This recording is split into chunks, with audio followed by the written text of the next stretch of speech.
Let's get started right away. The Dow plunges 700 points in worst drop since October as a new Delta variant emerges. Most stocks plunged today, causing the S&P 500 to have its biggest drop in nearly 2 months and sending benchmark yields to their largest decline in over 3 months. So what does our beloved Clover Health do? It's still leveling off, and finally, it has a green day. Yes, that's right. Clover Health went up 1.22% today, closing off at $8.30, and it was a pretty intense day, especially if you looked at the stock in the morning. But again, I believe that this shows how strong Clover Health is as a company. We know all the facts. We're under the one-year price target from analysts, under the list price of the stock, and this company is constantly announcing positive news.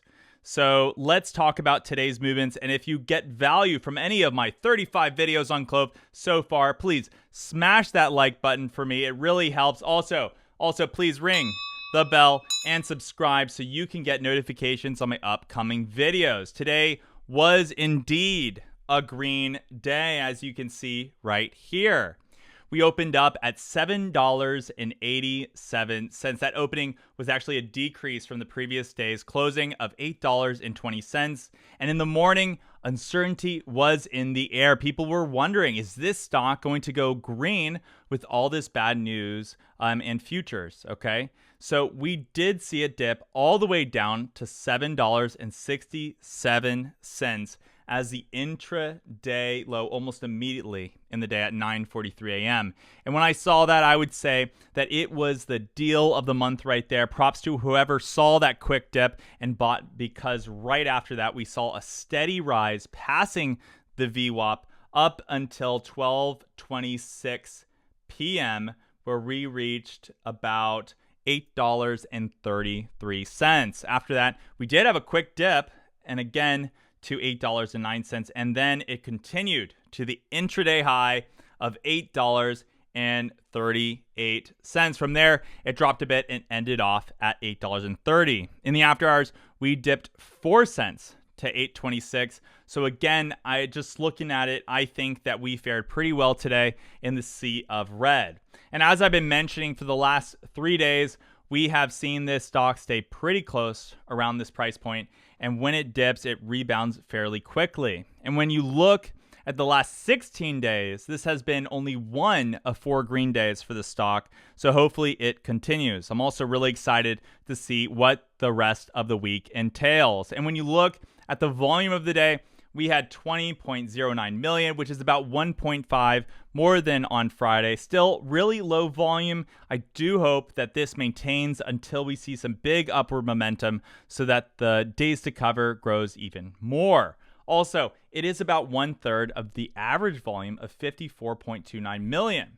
When we check out the order flow, for the stock, we can actually see that there was indeed a decent amount of outflow by about 2.34 million more than inflow for the stock, which to me is still pretty surprising, as I would think that more financial whales and institutions would be buying the dip.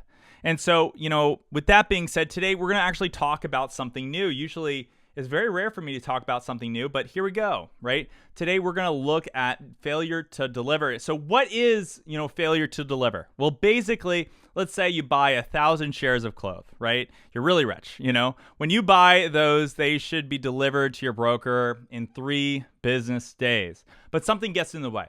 This can happen if, let's say, paper stock is stuck in a bank vault, or maybe the wrong form was signed or something else. So for one reason or another, they can't settle the trade, and the system, of course, can't go to a halt. So an IOU for a share, for that many shares, is created, and a failure to deliver occurs. This IOU is only on the back end. Your broker basically gets that, and the other party has 35 calendar days to deliver that amount of shares to the broker. So as we can see, right here on June 27, there was 5.63 million shares that failed to deliver. And then on June 29th, we actually saw that there was 1.78 million failed shares to deliver. Okay.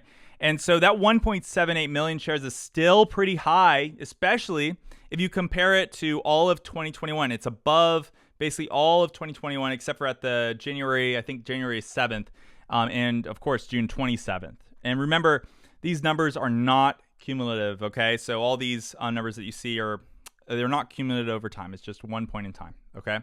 Also, like it says down below, please note that fails to deliver can occur for a number of reasons on both the long and short sales. Therefore, fails to deliver are not necessarily the result of short selling and are not evidence of abusive short selling or naked short selling.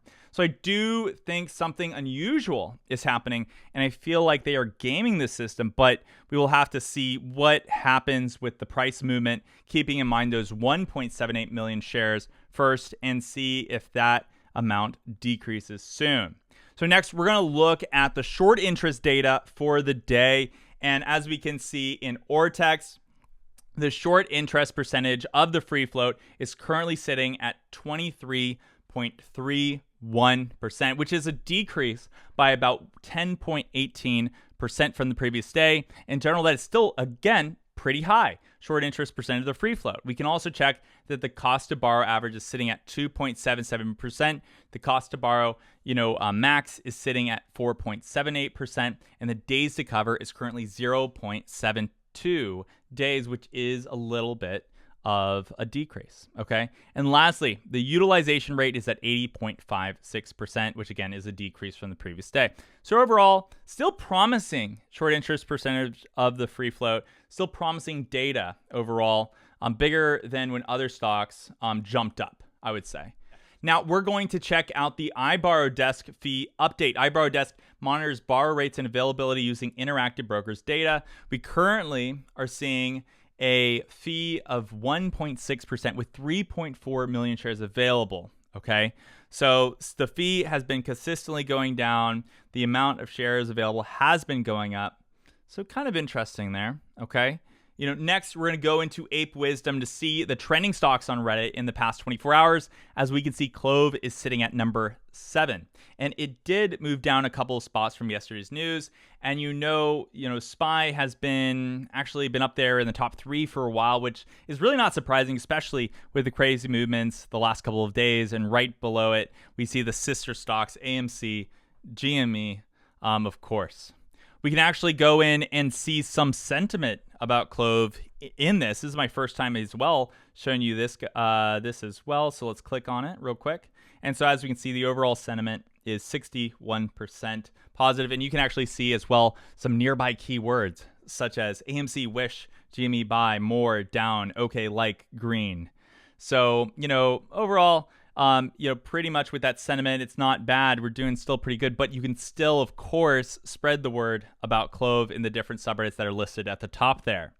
The CLOV subreddit page currently has 38,000 members, gaining 200 members from the last day. That's awesome to see. And make sure to tell everyone to join our great subreddit. You have great memes. I mean, who doesn't like memes? And of course, we have discussions, due diligence, and overall just nerd out about the stock. So check it out. Also, if you sign up for Webull in the link below and deposit $5, you get 2 free stocks valued up to $2,300. And as always, have a great trading day tomorrow, you lucky people. Take care. Bye-bye.